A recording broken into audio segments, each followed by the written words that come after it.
Hello student, welcome in our YouTube channel Smart Teaching Zone. Myself is Prem Prakash और आज हम discuss करेंगे electricity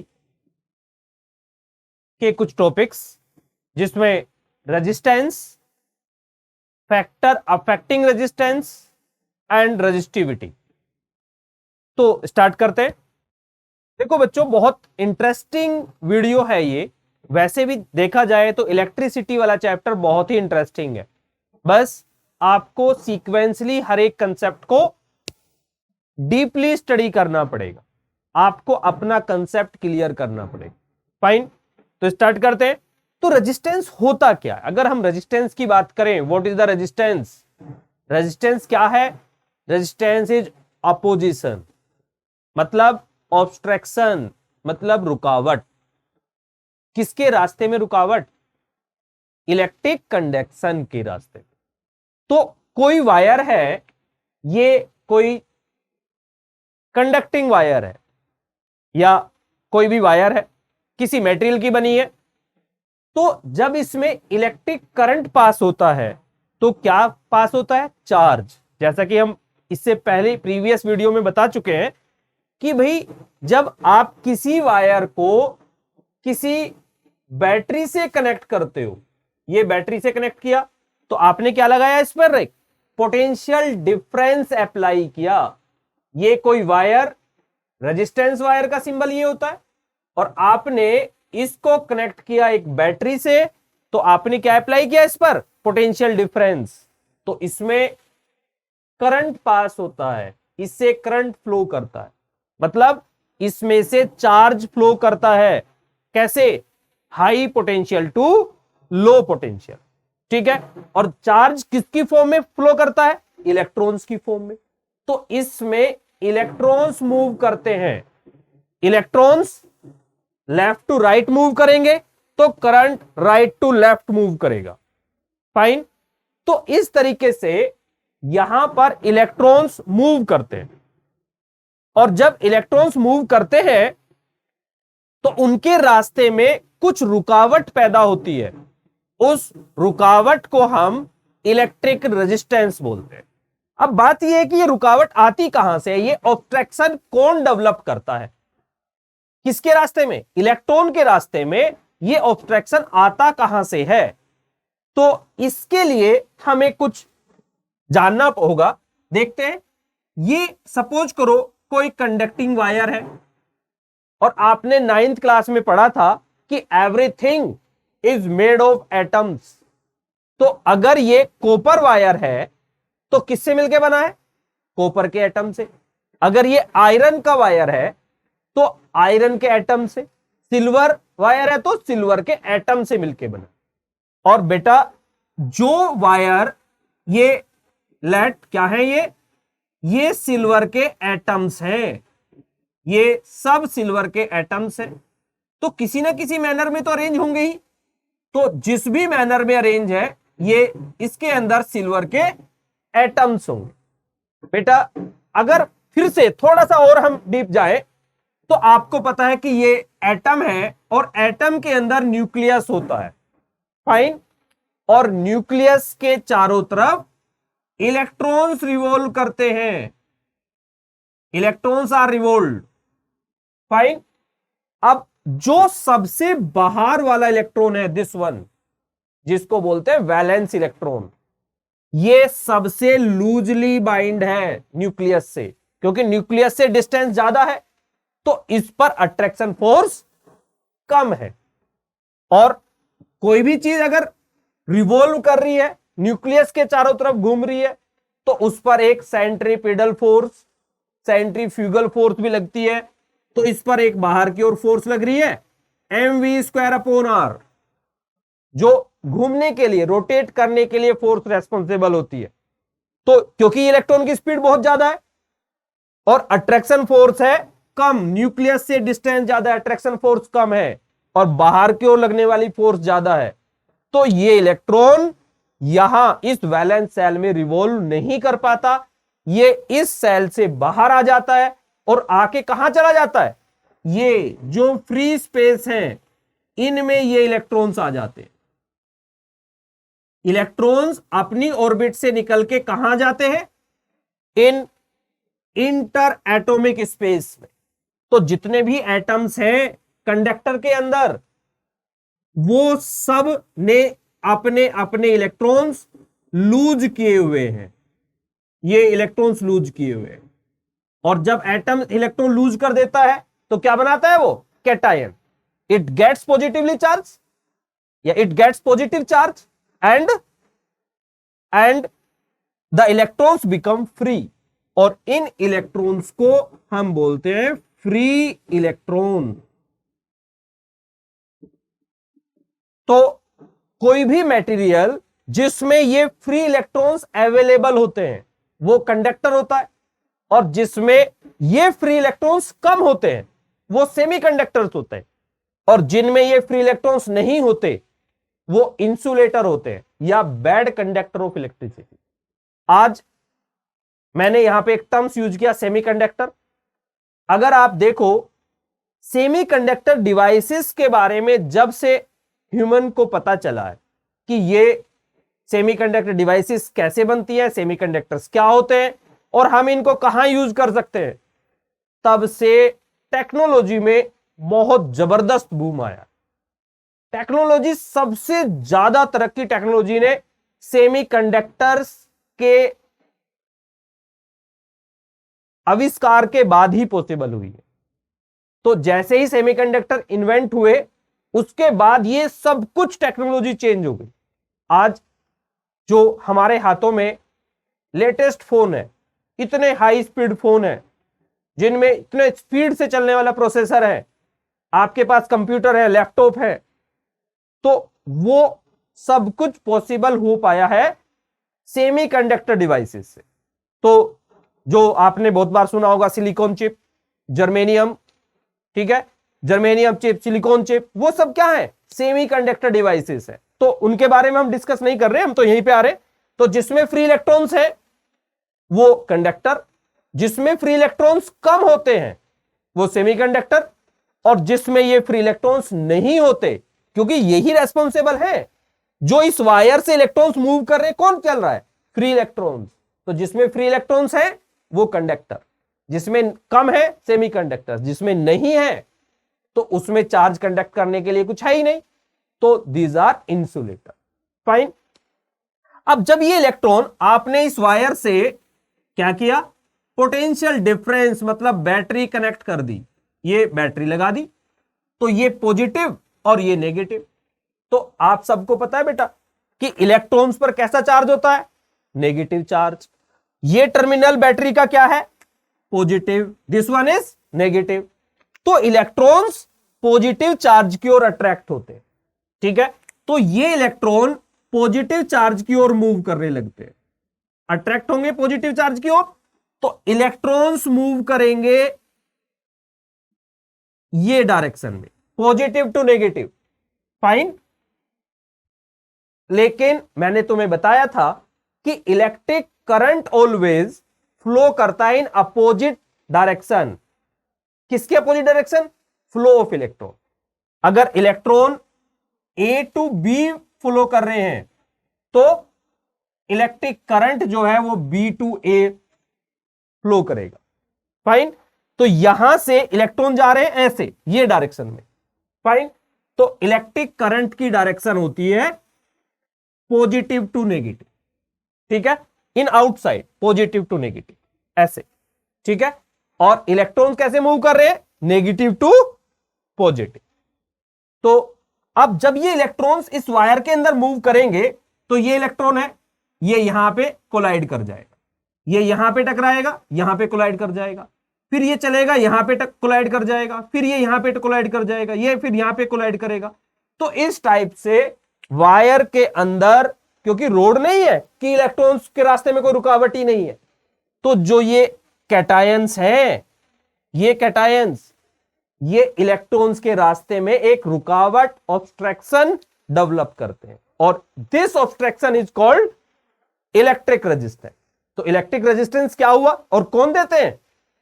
ये कंडक्टिंग, ये जो कैटायंस है, कैटायंस से टकराते रहते हैं इलेक्ट्रॉन्स और उनका स्पीड कम होती जाती है, जिससे इनके रास्ते में एक ऑब्स्ट्रक्शन डेवलप होता है, and this obstruction is called electric resistance.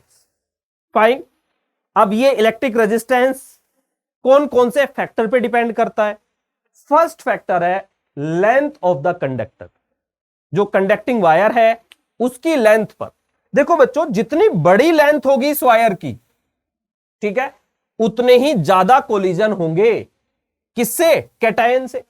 तो जितनी वायर लेंथ बड़ी होगी उतना ही इलेक्ट्रॉन ज्यादा टकराएगा, और जितनी ज्यादा कोलिजन उतना ही रेजिस्टेंस ज्यादा। इट मींस जो रेजिस्टेंस है, ये कंडक्टिंग वायर है, ये कंडक्टिंग वायर, ये इसकी लेंथ, तो जितनी बड़ी लेंथ होगी उतना ही रेजिस्टेंस ज्यादा होगा। It means resistance directly proportional to length of the wire. Fine. अब दूसरी बात है क्रॉस सेक्शन एरिया। दूसरा फैक्टर क्रॉस सेक्शन एरिया या एरिया ऑफ क्रॉस सेक्शन।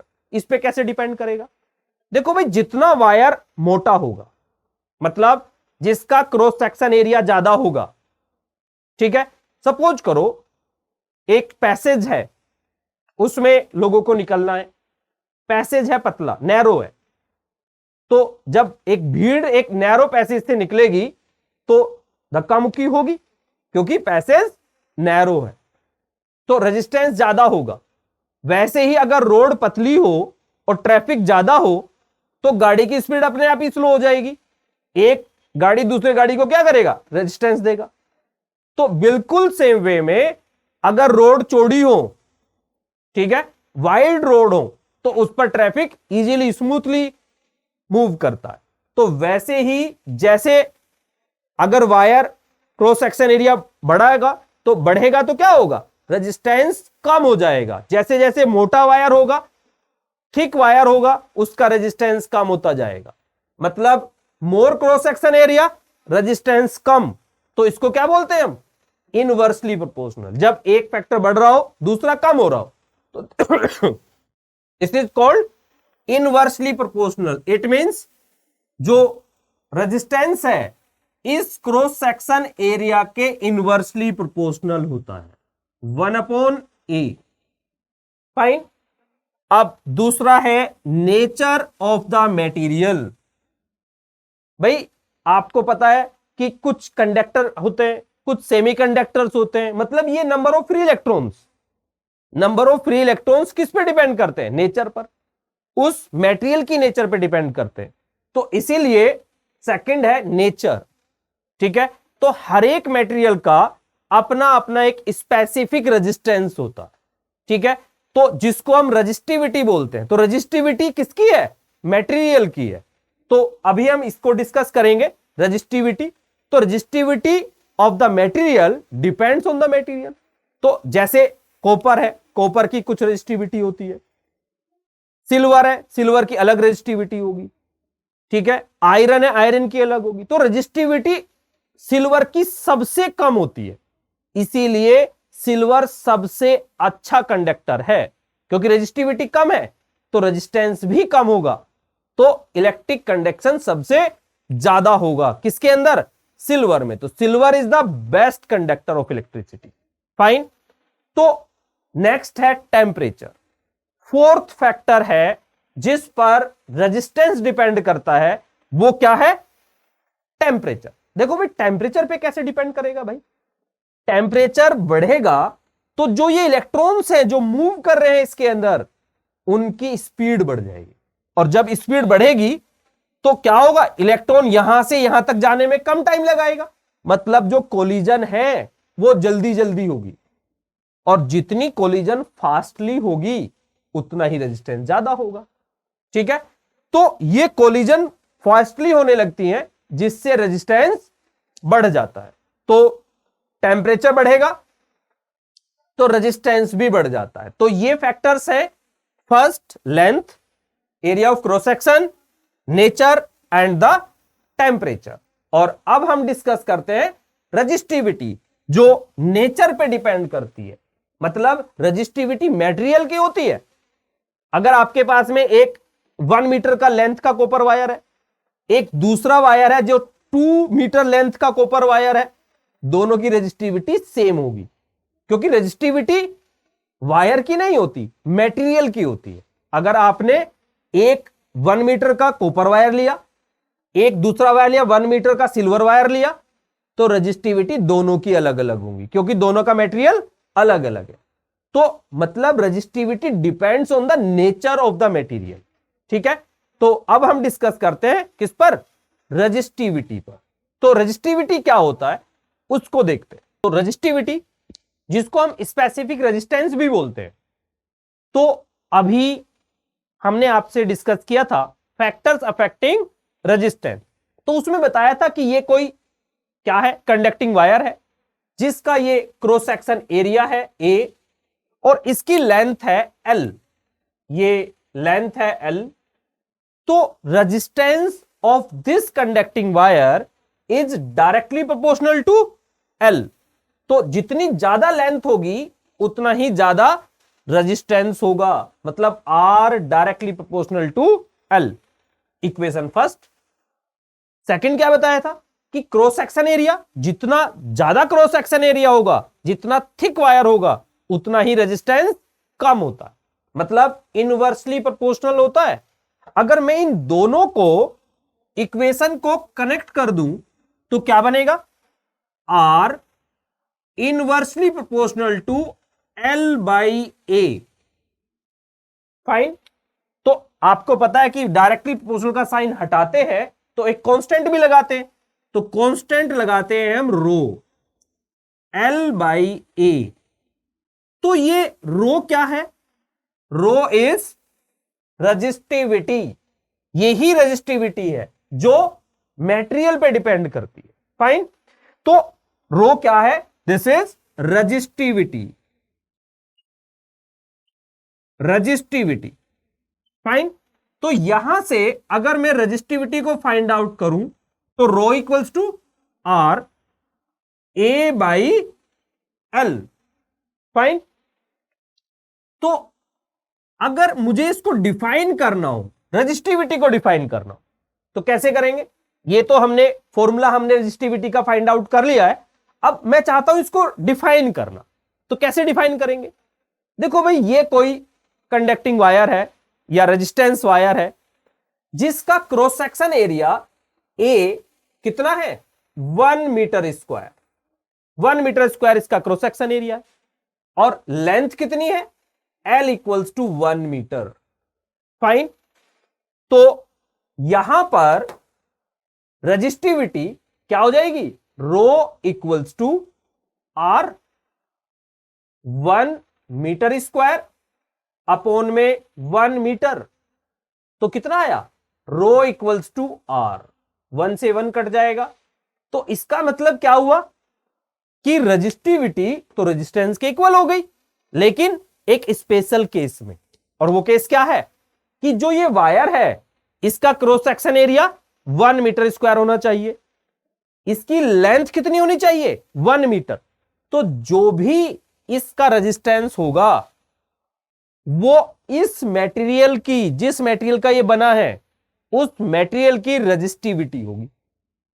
तो resistivity of the material is equals to the resistance of that wire formed by that material, मतलब form by same material, उसी material का बना होना चाहिए, whose length is 1 metre and cross section area is 1 metre square. तो उस wire जिसकी length 1 metre है, जिसका cross section area 1 metre square है, उसका रेजिस्टेंस जो भी होगा that is numerically equal to it's resistivity. तो जिस मटेरियल का वो वायर बना है वो उसकी क्या होने वाली है, रेजिस्टिविटी। फाइन। अब बात करते हैं यूनिट की। तो यूनिट क्या हो जाएगी, यूनिट ऑफ रेजिस्टिविटी। फाइन। तो यूनिट क्या होगी, यूनिट हो जाएगी ओम। रेजिस्टेंस की यूनिट क्या होती है, ओम। और A is the length, sorry A is area, cross section area, और क्रॉस सेक्शन एरिया की यूनिट क्या होती है, मीटर स्क्वायर अपॉन में मीटर। तो ये आ जाएगा ohm metre. Fine, ohm metre. तो unit of the resistivity is ohm metre. Fine. देखो बच्चों, आज हमने रेजिस्टेंस पढ़ा कि रेजिस्टेंस क्या होता है, कैसे डेवलप होता है रेजिस्टेंस, ठीक है, और रेजिस्टेंस को कौन कौन से फैक्टर्स इफेक्ट करते हैं, ठीक है। इवन हमने आपको इस वीडियो में कंडक्टर, सेमीकंडक्टर और इंसुलेटर भी बताए, और फिर हमने ये रेजिस्टिविटी जो नेचर ऑफ द मेटेरियल पे डिपेंड करती है, वो सारे टॉपिक डिस्कस किए, ठीक है। नेक्स्ट कमिंग वीडियो में हम आपको कॉम्बिनेशन ऑफ रेजिस्टेंस बताने वाले, जो बहुत ही इंपॉर्टेंट टॉपिक है कि हम रेजिस्टेंस को कैसे, किस किस तरीके से, कौन कौन से मैनर में कनेक्ट कर सकते हैं। फाइन। तो बच्चों, अगर वीडियो अच्छी लगे तो सब्सक्राइब जरूर करें और लाइक जरूर करें। Okay, thank you.